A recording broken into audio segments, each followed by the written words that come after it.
Unfortunately, many Americans live on the of hope. Some because of their poverty, and some because of their color, and all too many because of both. Our task is to help replace their despair with opportunity. And this administration today, here and now, declares unconditional war on poverty in America. Now, 50 years after that declaration of war, poverty continues to run rampant right here in America. And sadly, it seems that the only solutions the left that they have to this problem is to just demonize the so-called rich and encourage more citizens to rely on the government. Now, just today, the Senate advanced a $6 billion bill to extend unemployment insurance, even though that's not paid for. And not surprisingly, the president was quick to applaud the vote. America's getting stronger, and we've made progress. And the economy is growing. And we've got to do more to make sure that all Americans share in that growth. And we should build on that progress with what I said should be the first order of business in 2014. And that is extending insurance for the unemployed. Voting for unemployment insurance helps people and creates jobs. And voting against it does not. Congress should pass this bipartisan plan right away, and I will sign it right away.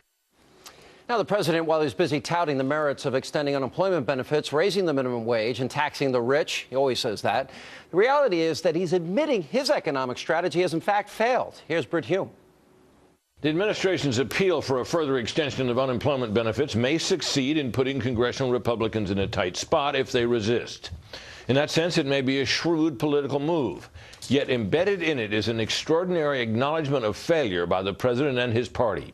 We are now 4.5 years into an economic recovery that Democrats keep telling us is getting better all the time. Yet the job market remains so weak, the jobless rate so high, that the president considers it an emergency. Indeed, that is the official name of these extended benefits, emergency unemployment compensation.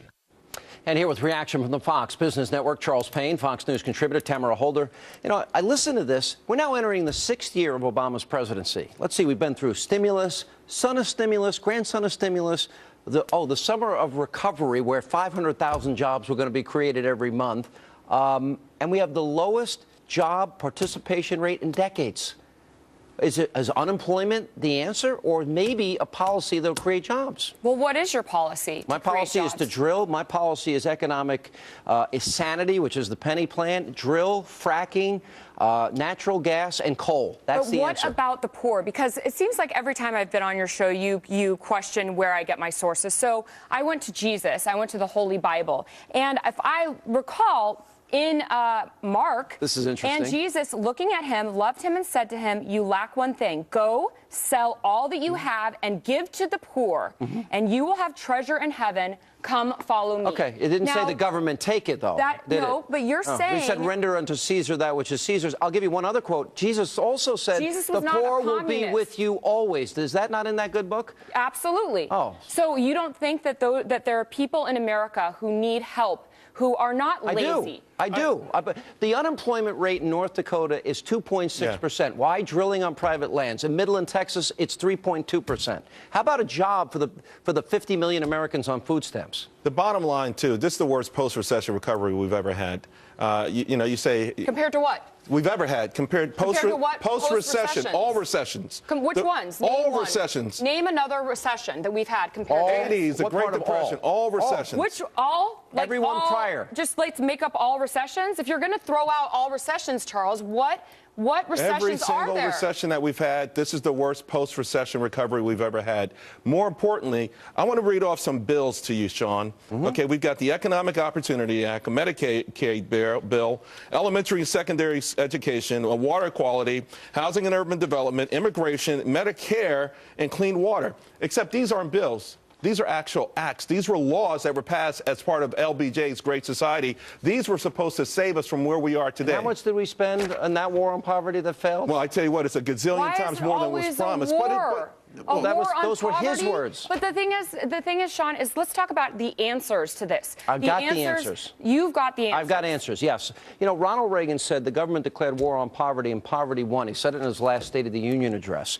You know, poverty won? You mean people, poor people won? In other words, government helping people in the end hurt them more than help them. How? How so? Because are you saying that people who are getting help are lazy? No, because the people who are... Did I say that? But that's essentially your argument. Tamara, for example, I put on my website today, and we're dealing with this later in the program, conservative solutions. One of the solutions is we have more natural gas, more energy, more shale oil than the Middle East combined, and yet we're too stupid to tap into that. Those are job creations.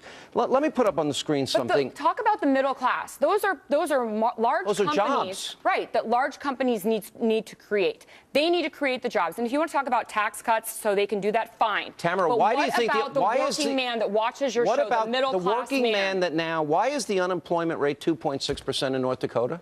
Why is the unemployment rate so high in Mississippi because they're not drilling for oil in Mississippi like they are, and we could be fracking and drilling in all these other states. That's my point. Okay, but not the middle class person. Yes, is not the doing middle class that. That person is the corporation that must create it. All right. Charles. Listen, the economic backdrop is such as if you look at prosperity in this country over the last 20 years, it's even places that were very rich, the New Yorks, the Californias, the New Jerseys, millions of people have fled those areas because it's all about these high taxes, these high regulations. In California, 1 million productive people left, replaced by low-skilled immigrants and babies. Those are babies are working now? No, I'm saying who the 1 million people were replaced with. If you look at California's population, it's about the same as it was. But what I'm saying is that productive people leave these places. What is the annual income of somebody in Mississippi that makes minimum wage? Let me tell you philosophically. Let me tell you philosophically why you're wrong. It's often attributed, by the way, to Abraham Lincoln. Ronald Reagan quoted Lincoln, but it actually is a minister by the name of John Henry Boetker is his name. In 1916. This is wisdom throughout the ages. You can't bring about prosperity by discouraging thrift. You can't strengthen the weak by weakening the strong. You can't help little men by tearing down big men. You can't lift the wage earner by pulling down the wage payer. You can't help the poor by destroying the rich. You can't establish sound security on borrowed money. And I shall tell you what you shall do. You cannot further the brotherhood of man by inciting class hatred, Tamara. You can't keep out of trouble by spending more than you earn, and you can't build character and courage by destroying men's initiative and independence. And one last one, you cannot help men permanently by doing for them what they can and should be doing for themselves. And according to the Holy Bible, you shall open wide your hand to your brother, to the needy, and to the poor in your by land. the way, Tamara, one way of doing. By the way, you're not. I don't know why you think helping someone, people who are born and dying on food stamps, why you think that's admirable. And yes, I will answer the question you asked Sean earlier. A lot of people are lazy, and a lot of people are becoming lazier, and we're not doing people a favor, by the way, by letting their job skills erode. Charles, one study. Show me one study. My life and my observations. That's the study. My life and my observations. We doubled the number of people on food stamps, and that's not good for them, and it's not good for the country. I got to go, though. Well, since when? I thought you liberals believed in separation of church and state. You couldn't even mention God in public school, and here you are quoting it as an argument. It's a move in the right direction. Yeah, Let's throw me in the... Coming up.